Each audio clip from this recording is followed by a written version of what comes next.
This is the Farm Monitor. For over 50 years, your source for agribusiness news and features from around the Southeast and across the country, focusing on one of the nation's top industries, agriculture. The Farm Monitor is produced by one of the largest general farm organizations, the Georgia Farm Bureau. Now here are your hosts, Ray DeLessio and Kenny Burgamy. Yes, it's that time again. Time to give you all the latest ag news from the great state of Georgia and abroad. This is the Farm Monitor. I'm Ray DeLessio. And I'm Kenny Burgamy. Since we last left you, we've been hard at work churning away, and we think you're going to like what you see. Now, coming up, with a new farm bill in place, will 2019 see better prices for cotton producers? Who better to answer that question than the president of the National Cotton Council?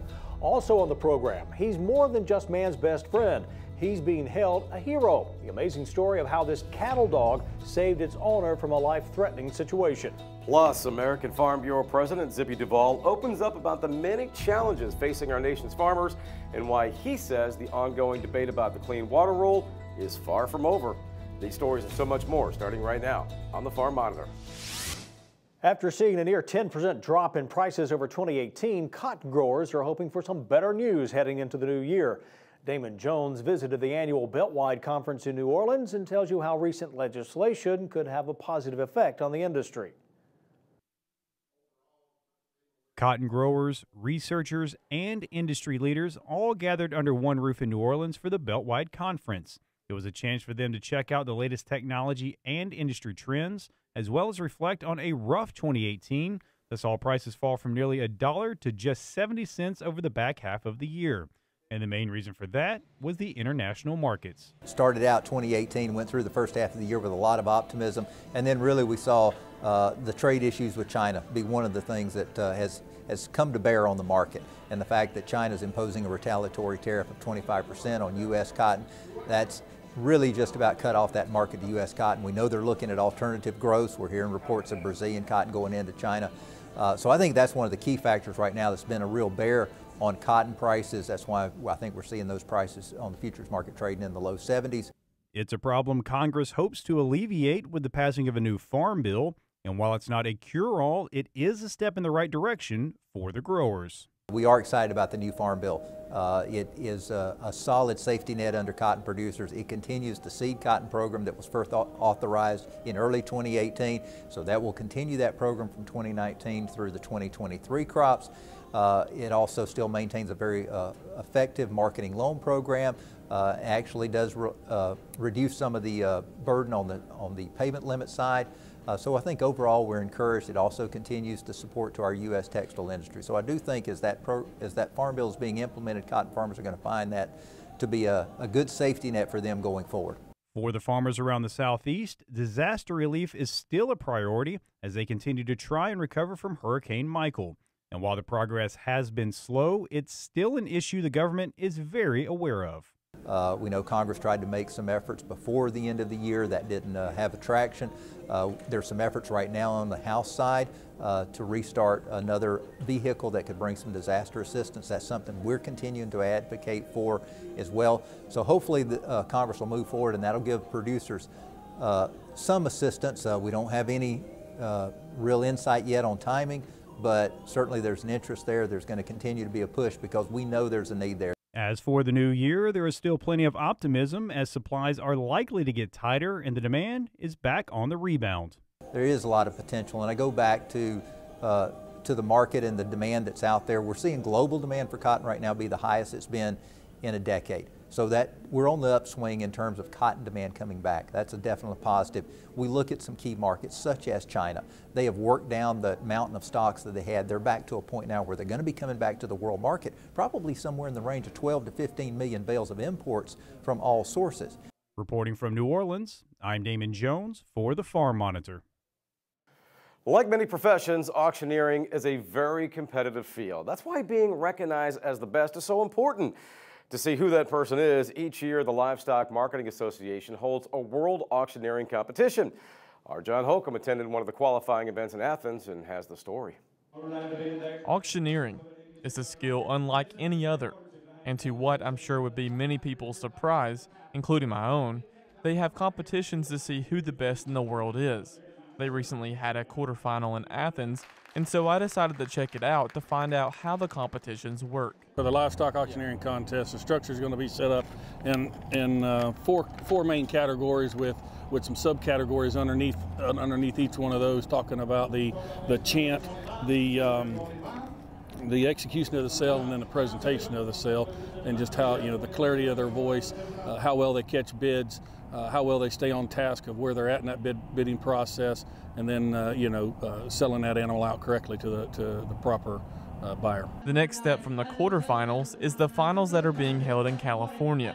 When they compete there, things get a little more challenging for them. When they get to in the final round, they'll have an interview process that will have 5 separate judges that they'll go through and be judged on their demeanor, their knowledge of the business, their spokesmanship, things of those natures, of how well their knowledge of the industry is, and then they'll be judged ringside by 5 additional judges or separate judges on the same criteria that they were judged here today in Athens. I got to speak to one of the 4 Georgia contestants at this quarterfinal.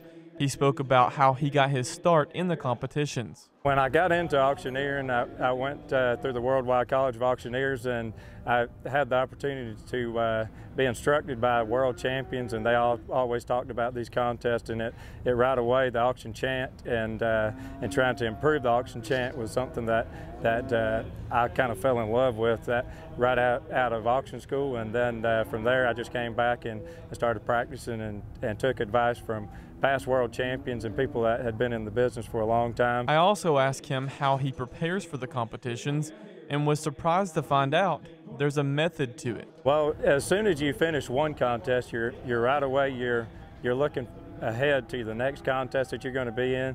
And what I like to do is I like to kind of familiarize myself with the type of cattle we're going to be selling. When contestants make it to the final round, and if they do become the next champion, they have a lot of work cut out for them.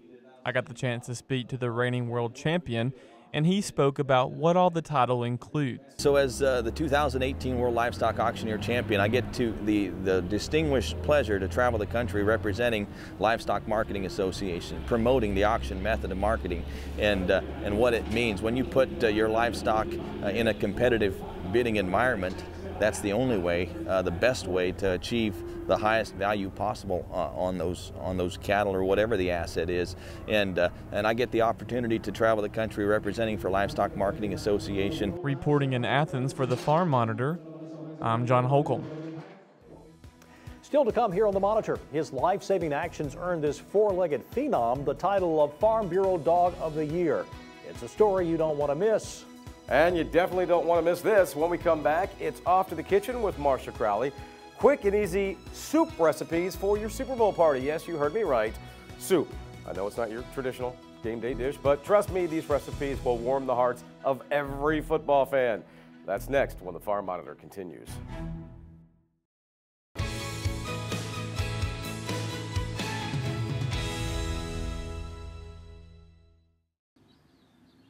California's San Joaquin Valley is known for 2 soil types. To the west are poor quality soils full of minerals left by ancient seas. To the east are productive soils ideal for agriculture. But minerals like selenium in the western soils can run off and harm fish and birds. So scientists with the U.S. Department of Agriculture are testing plants that can remove these toxins. It's a natural process of using plants and using the microbes that live with those plants.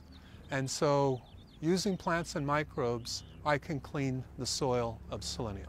Among the promising plants is the prickly pear cactus. Scientists with the USDA's Agricultural Research Service in Parlier, California, are testing several crops that can thrive in poor conditions. I start in the greenhouse with contaminated soil in the greenhouse pots. If they pass there, then they come to the microplots, which contains the same contaminated soil here. And then if they survive here, I see that they perform well and take up the selenium, then I take them out to the real world. While selenium can be bad for the environment, it's an essential nutrient for animals and humans. So ARS scientists are testing plants like cactus and other crops for their ability to absorb selenium in the soil. The scientists are also exploring cactus as a potential biofuel source to offer farmers an alternative income source. So we would be using bad soil producing something that had a useful commodity and something very green, environmental friendly, biofuel. Cactus-powered transportation and equipment may be a reality in the near future. For the U.S. Department of Agriculture, I'm Pat O'Leary.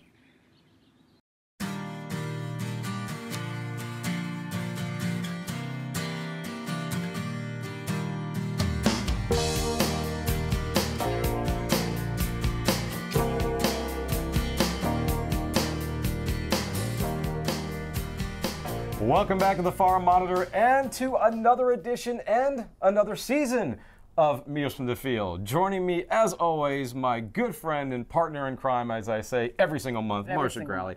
And we are beginning season or year 6, 25, 27 together. Feels like that. Yeah. Always a good time, but yes, Marcia back with us for another year. We are thrilled to have her.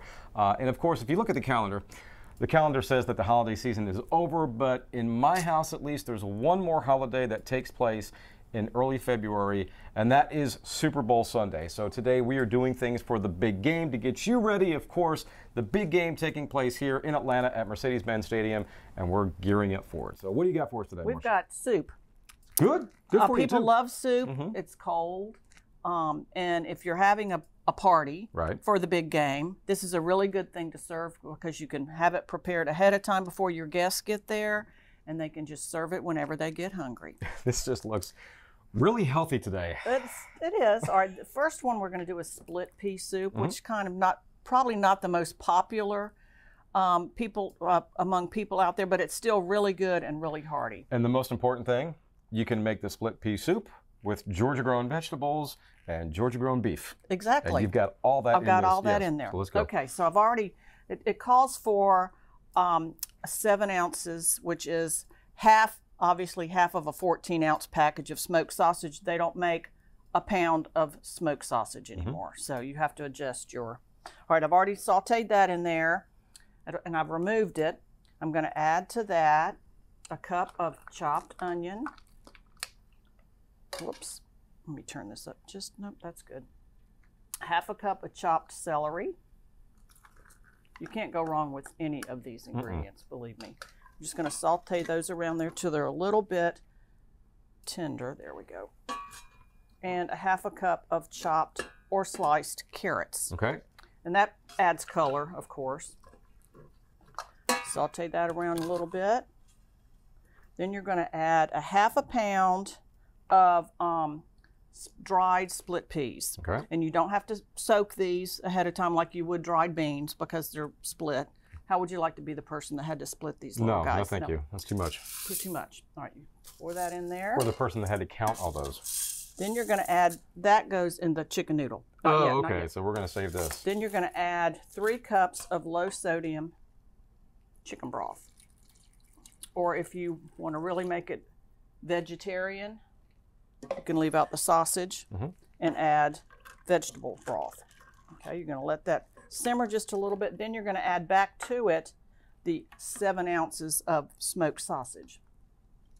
And you're just going to basically let this simmer for about 40 minutes until the peas are soft. Okay. That's all there is to that. That's all there is to it. A little bit of salt and pepper. Can't forget that. Like you said, you can make it the day before, night before. Well, put it in the yeah, freezer, you can freeze it. It's yeah. Let me turn this one off so we don't set the place on fire like we've done before. Okay. Okay, I've already got sauteed in this pan half a cup of onion, half a cup of celery, and some garlic. I'm going to add to that the carrots. Again, like I said, yes, thank you. There you go. And you're going to add the vegetable broth, a can of vegetable broth, which is kind of different in chicken noodle soup. It really adds a lot of flavor. Let's move that. It's going to fuss that, yeah.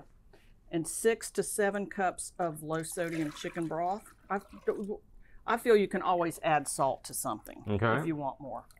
All right, then you're going to add some oregano and rosemary, salt and pepper, a cup and a half of noodles. I mean, these are just so easy. So dumb question, you don't have to boil the noodles first. They'll cook in here. They'll cook in here, okay. They'll cook in here. Good job. And then about a cup and a half of chopped chicken. And you could use rotisserie chicken. And that is all there is to that. And what do we always say here in Meals from the Field? Don't use canned chicken, okay? Don't use canned chicken. It's use gross. either the rotisserie chicken or, you know, take the time and buy a chicken. I mean, some people don't have a problem with canned chicken, and I shouldn't say that. But to me, if you can, it's so easy to cook up a chicken breast, you know? Exactly. All right, and you're going to simmer that for about 20 minutes until the noodles are tender. Mm-hmm. And you have easy, classic chicken noodle soup. Easy chicken noodle soup. I can say it, yes. And there you see the finished product of both the split pea soup and, of course, the chicken noodle soup. As we begin another season, nothing has changed. You can still find all these recipes by logging on to farm-monitor.com. Marcia always sends us those recipes every single week after we do this, so they're up there in a timely manner for you. Good to see you again. Enjoy. Good to see you. Enjoy the big game. And again, we are looking forward to another year with you. Oh, yes, it'll be fun. All right. Real fun. We'll see you next month.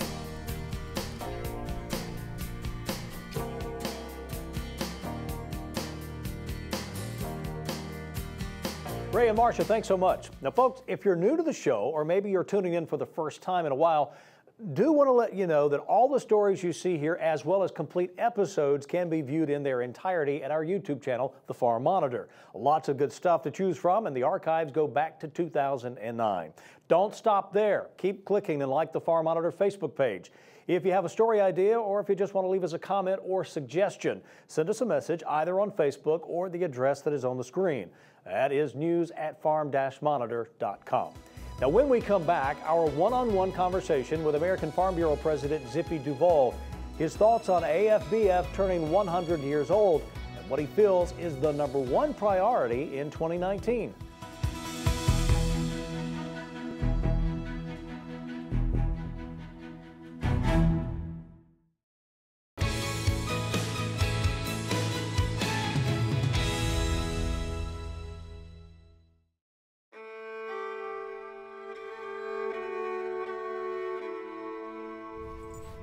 This is where it happened, right here.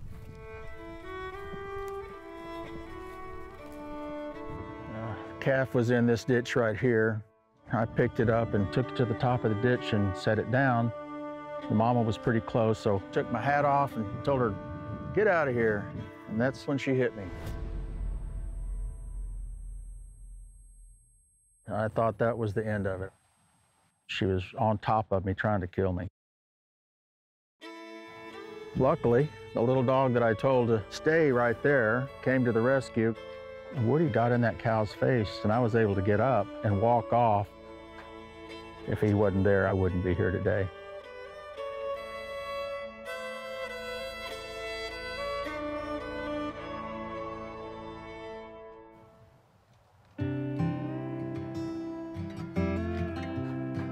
My name is Joe Sheeran. I'm a retired helicopter pilot.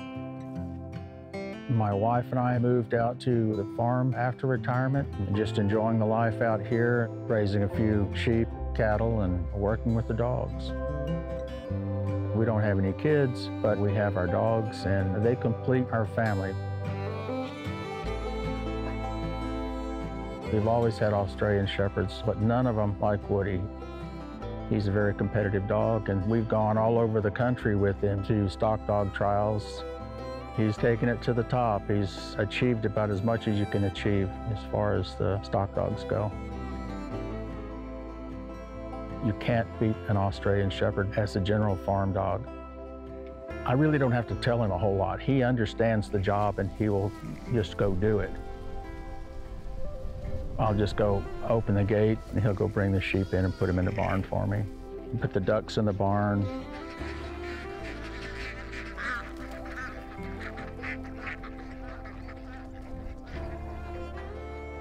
When I'm feeding the cows, they want to come in there and eat. They can hurt you, not meaning to, but they're very large animals, and they can. He will keep the cows off of me. I won't have to say a word to him. He'll just do it. Woody is my constant companion. He goes everywhere with me. You'll hardly ever see me without him. When he got that cow off of me, I knew there was something to him, and he's been a great farm dog for 8 years now. It makes life on the farm a whole lot better. Great story. Well, 2019 marks year 4 of Zippy Duvall serving as American Farm Bureau president. Arguably the most challenging of his tenure when you take into consideration the government shutdown, natural disasters, and of course, the clean water debate. Issues our own Kenny Burgundy discussed with President Duvall when the two sat down in New Orleans recently.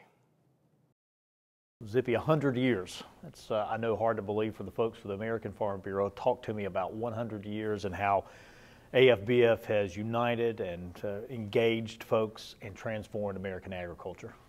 Yeah, well, it's been just an interesting process, and you know, we're just like any other farm. We adapt to what's going on in the environment. So the political environment changes from time to time as parties take over and live.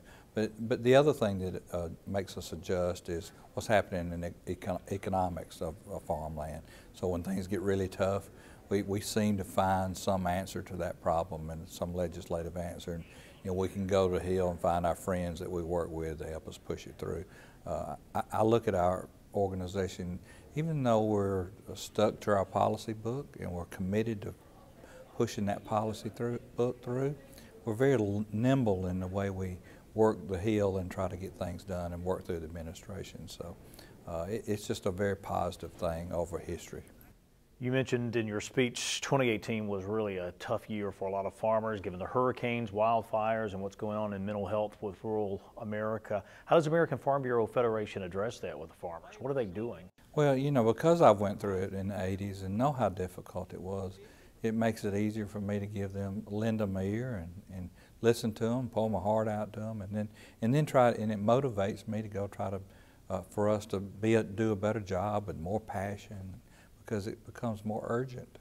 And because I've experienced it, you know, it's just really close to your heart, and you want to make sure that you're making a difference in people's lives. And that's what everybody that works at American Farm Bureau and our state farm bureaus, we've got to work every day trying to make a difference in somebody's life on the farm or in a rural community. And I think we've done a tremendous job through the 100 years, you know, but you can't talk about American Farm Bureau. You got to talk about the Farm Bureau family. And that Farm Bureau family is made up from those farmers on those county boards and their members to the state and to American Farm Bureau. It definitely is just a teamwork and a three-legged stool that without one of those legs, we're not very effective. So we stay keyed in and take a team approach to make sure that those members' needs are getting attended to. One of the things specifically you mentioned was the clean water, clear rules. That is so important. It's come so far in a long period of time, but a lot of people are proud of that. Where do we go through here? We're in that process of folks being able to comment. What does 2019 look like for that rule? Well, I think the biggest thing was, you know, the government shutdown's got it held up. It hadn't really been put out in registry yet, but as soon as it does, our new campaign, which is Clean Water, Clear Rules, we're going to be out trying to get our counties and our state farm bureaus to push our members to make sure that they go and make comments, because, you know, just because it's a rule that is positive, that we like, there's still some things in it that maybe it isn't just right, and we need our members to make sure that they express their concerns and also pat them on the back where they've done things right, because what we're going to be facing is another group of people that don't agree with this rule, and they're going to try their best to stop it. So if we relax and we don't fulfill this commitment, we possibly could miss the opportunity to get this rule through. So our grassroots leaders have got to make sure that they show up and make sure that they make comments on this. And if you go to our website, it makes it easy to do that. Very good. Thank you so much for your time. Thank you, Kenny. Good seeing you. Yeah, I miss y'all in Georgia. We miss you. Say hello to all our Georgia farmers. We'll do it. We got your parking place still set aside. It's always good spending time with President Duvall. We can't thank him enough for making time for us, especially given all his responsibilities at the convention. Well, unfortunately, that's going to do it for this week's edition of the Farm Monitor. Oh, but here's a reminder. For all the latest ag info regarding food, great recipes, and what's happening down on the farm, be sure to check out our Twitter, Facebook, and Pinterest pages. You will stay informed, and you will see what's up in the world of farming and with us here at the show. Take care, everybody. We'll see you next week right here on the Farm Monitor. Have a great week.